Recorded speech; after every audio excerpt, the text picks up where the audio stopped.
What's happening, everybody? Sean Daniel with Guitar Control here. Today, we're talking about transformation. We're going to transform some chords into solo guitar parts, lead lines, however you want to look at it. And the example we're going to use to kind of showcase this is going to sound like this.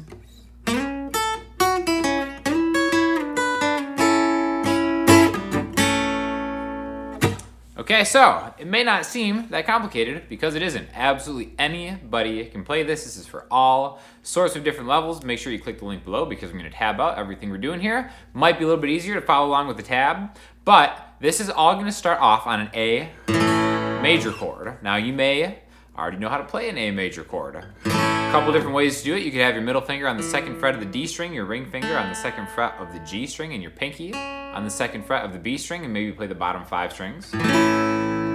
Maybe if you're a straight up gangster, you can play it with one finger, like that. It doesn't really matter. We're just combining certain notes to make an A, a C sharp, and an E, which makes an A major triad chord. You might be able to play a bar chord, like this right here. That's where this kind of lick, this little phrase that we're going to start off with, comes from. Same chord, but if you look at this bar chord right here, just like with any major bar chord, your middle finger is responsible for what's called the major third of that chord. That's what makes a chord either major or minor. A major, A minor.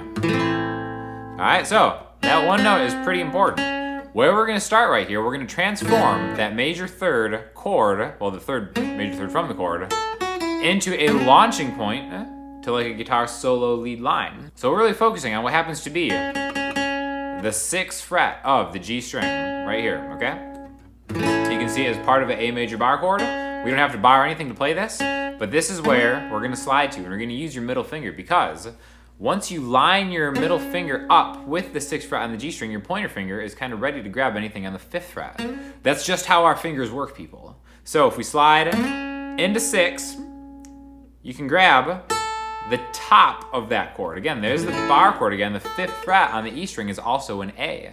So we have the major third of an A. You don't have to remember that, but this happens to be a C sharp note into an A note. And an A and a C sharp are a great indication of turning a chord into a lead line. Those two notes are in the chord A major, right? So here to here, and then we're going to kind of do a couple different notes after that. So 6G, 5E, 7 to 5 on the B string, and you notice your hand just kind of lines up to do all this. Just like that, we're going to end on the major third where we started on with your middle finger. So middle finger, pointer, ring, pointer, middle. Now after this, we're going to take off to the next chord, which we're going to have our middle finger lead the way. Okay, now I'm really kind of thinking in my mind's eye of going from this fret, the 6th fret, to the 9th fret. So slide it just like that. Pick the G string, and then slide to go 3 frets higher. And then, now remember when we did the major chord right here, we're kind of offset by 1 fret. We're going from 6 to 5. There's a little hop. Now, the way your fingers line up, you don't have to use it as a hop. But if you wanted to kind of line the same fret up, right? Again, there's a 1 fret difference between 6 and 5. When we slide to 7,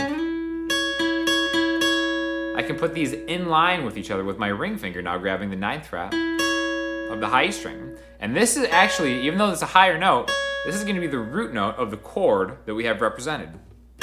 The 9th fret right here is a C sharp. This, in fact, and this are the same note. An octave higher, 1 pitch up. And then we go to this, right? Now, if you've never played a C sharp minor chord before, you can kind of see it right here, which can be kind of a tricky chord to play if you haven't really gotten used to bar chords yet. But this little line is very representative of what that C sharp minor chord could be.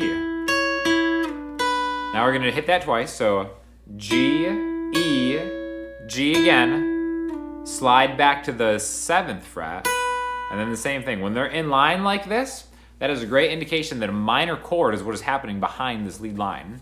Now, again, what's the 7th fret? We said this is where our root note is, where the chord gets its name from.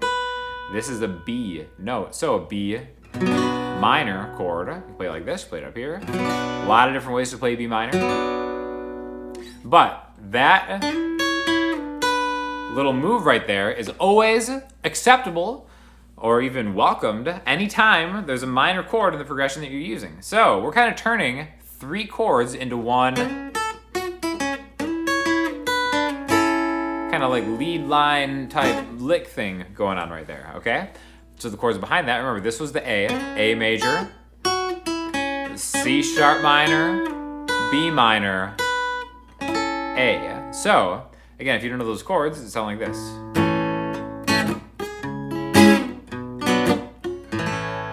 All right, now that's like a chord version of kind of what we already played on the higher register of just the lead lines that we've been talking about, okay? One great way to remember this is if we're in the key of A. If A is our first chord in a progression, again, that's what, the key of A means. A is our root note. The second and the third notes in that key will always be minor chords. If you've never really thought about how like the numbering of keys in chords works, we have a class that we made that kind of goes over all that stuff in really good detail, breaks it down super simply, where anybody will understand it or your money back. Make sure to check the description because you can get more information about that class. You don't have to, just to sign up for more information, you don't have to buy anything or anything, but it's something that you definitely should look into. So we've got a riff, another riff into a different part of the neck.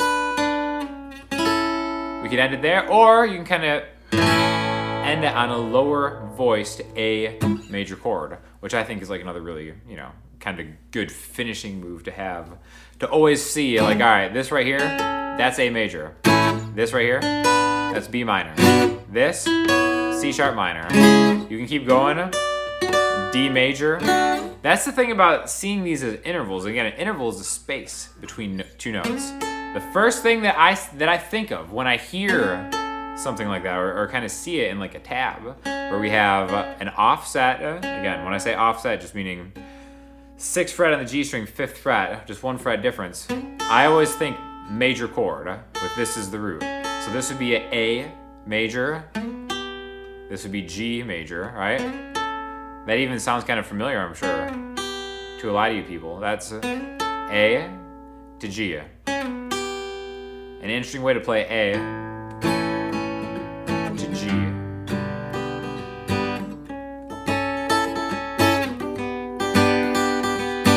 A million different ways you can play these. So once you start thinking of like chords as not being different than lead playing or single notes as being part of a chord, I think it really opens up the fretboard to a lot of different possibilities. So the whole thing I want you to take from this lesson isn't so much memorizing that one lick or phrase or pattern. I want you to be able to see that this is a major chord, that's a minor chord, that's a minor chord, that's a major chord, that's a major chord, that's a minor chord, right? At wherever you are on the neck, there is a huge relationship between those notes that consist of a chord and where you can kind of find them. And then it really, once you start thinking in intervals, I think you might find that the fretboard puzzle kind of falls into place a little bit easier. So just a quick lesson on kind of going through these. All this stuff is movable. Like I said, it's really good to know the names of at least the E string notes. I'm not here to tell you have to memorize what the 7th fret on the G string is, but if you just start thinking of root notes, and again, 2 out of the 6 strings on a regularly tuned guitar are E. So if you just learn E, F, F sharp, G, G sharp, A sharp, B, C, C sharp, B, D sharp, E.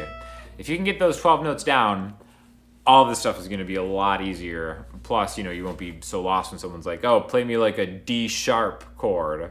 You'd be like, okay, D sharp. Well, Sean told me that's the 11th fret here, D sharp major. There's your thing. You always have something that you can play, right? So it'll make things a lot easier to follow along on chord charts. Again, make sure you click that link below to get the tab of this. And then if you're interested, sign up for more information on the class, because you get to spend so much more time with your boy, Sean Daniel, going over really just, different chords, how you can use them, stuff like that. So definitely let us know if this was helpful. If you want to see more videos like this, make sure to click around on the channel because I have tons of more videos for myself, other great instructors, always looking for your feedback too. So hit us up in the comments section and we'll get back to you soon. Thanks a lot.